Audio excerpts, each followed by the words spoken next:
Del Evangelio según San Marcos, capítulo 2, versículos del 1 al 12. Cuando Jesús volvió a Cafarnaúm, corrió la voz de que estaba en casa, y muy pronto se aglomeró tanta gente que ya no había sitio frente a la puerta. Mientras él enseñaba su doctrina, le quisieron presentar un paralítico que iban cargando entre 4. Pero como no podían acercarse a Jesús por la cantidad de gente, quitaron parte del techo encima de donde estaba Jesús, y por el agujero bajaron al enfermo en una camilla. Viendo Jesús la fe de aquellos hombres, le dijo al paralítico: «Hijo, tus pecados te quedan perdonados». Algunos escribas que estaban allí sentados comenzaron a pensar: «¿Por qué habla este así? Eso es una blasfemia. ¿Quién puede perdonar los pecados sino solo Dios?». Conociendo Jesús lo que estaban pensando, les dijo: «¿Por qué piensan así? ¿Qué es más fácil decirle a un paralítico: tus pecados te son perdonados, o decirle: levántate, recoge tu camilla y vete a tu casa? Pues para que sepan que el Hijo del Hombre tiene poder en la tierra para perdonar los pecados, le dijo al paralítico: yo te lo mando, levántate, recoge tu camilla y vete a tu casa.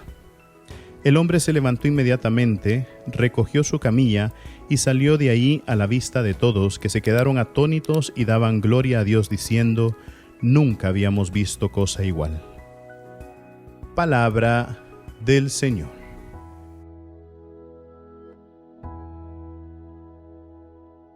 Queridos hermanos, el día de hoy estamos celebrando a San Hilario de Poitiers. Él es un santo francés que vive en el IV siglo, hacia el año 350. Él se convierte del paganismo y lo que hace es leer las Escrituras. Y al leer las Escrituras, Dios mueve su corazón a tal punto, ¿no?, de que es eso lo que le vale para recibir el bautismo. Él más adelante pues defiende con ferocidad, podríamos decir, la herejía de Arrio, que hablaba sobre la divinidad del Hijo de Dios. Para que lo sepan, la herejía de Arrio es bien fácil de entender. Muchos, y los herejes, no es que sean personas malas por sí mismas, sino que lo que quieren hacer es tratar de explicar racionalmente, con la cabeza, ciertas cosas que solamente se pueden entender por la fe. Nosotros sabemos y conocemos que la Santísima Trinidad es un solo Dios en 3 distintas personas: Padre, Hijo y Espíritu Santo. El Padre engendra al Hijo, y del amor que existe entre el Padre y el Hijo es que viene el Espíritu Santo. Y es por eso que nosotros el cómo no lo podemos entender, pero sí podemos entender eso justamente, que hay un solo Dios en 3 distintas personas: Padre, Hijo y Espíritu Santo. Padre que engendra al Hijo, el Hijo que le devuelve amor al Padre, y en ese intercambio de amor surge el Espíritu Santo. Y entonces Arrio decía lo siguiente, que si el Padre engendra al Hijo, entonces quiere decir que el Hijo es criatura, no puede ser Dios.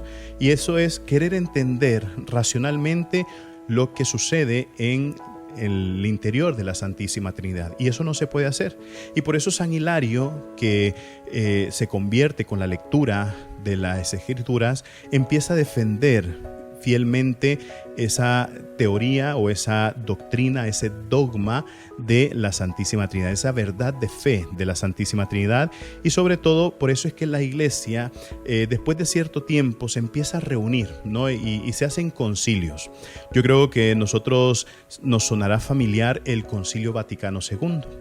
Y así nos sonarán familiares algunos concilios. Y uno de los primeros concilios celebrados fue el Concilio de Nicea en el año 325, y más adelante, en el 381, el Concilio de Constantinopla.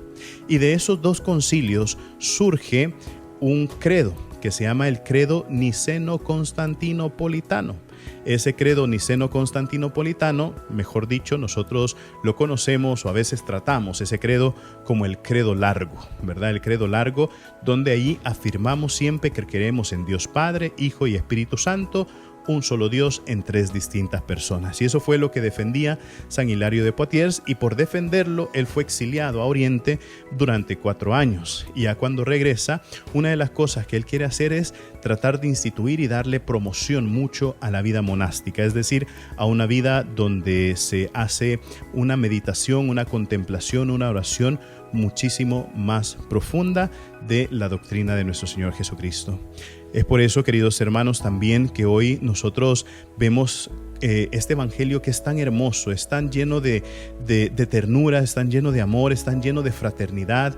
Vemos cómo estos 4 amigos llevan a ese paralítico, lo descuelgan desde el techo, quieren hacerlo a toda costa, llegar a los pies de Jesús para que el Señor no solamente le dé la curación física, sino que le dé la curación del alma, porque estos amigos, conociéndolo al paralítico, sabían quizás lo más importante no es que vuelva a caminar o que recupere todas sus actividades motrices, sino que quizás lo más importante es que el Señor le dé ese consuelo del alma. Y por eso Jesucristo, al verlo, la primera palabra que le dice es: tus pecados te quedan perdonados. Yo me imagino la sonrisa que han de haber puesto sus amigos que estaban todavía en el techo ahí, que lo habían descolgado. Me imagino yo que cuando también dice: levántate, toma tu camilla, como el paralítico agarra la camilla, le quita los nudos que le habían hecho en las cuerdas con las que lo habían descolgado, y se va corriendo, y salen los amigos a bajarse del techo. Y yo me imagino un abrazo que se habrán dado, ¿no?, estos 4 amigos con el paralítico, y el agradecimiento que ha de haber sentido en el corazón porque lo llevaron a los pies de Jesús. Es por eso, queridos hermanos, también el día de hoy tenemos que aprovechar, ¿no?, a pedirle a San Hilario que nos ayude siempre a seguir la recta doctrina de la Iglesia, y también que nosotros podamos agradecer a aquellos amigos que siempre están pendientes de nosotros, de llevarnos a la Iglesia, de conducirnos siempre a Dios, y sobre todo saber de que ese encuentro que nosotros tenemos con Dios no es porque yo lo he buscado, sino que Dios se ha valido también de personas que me han hecho encontrarme con Él.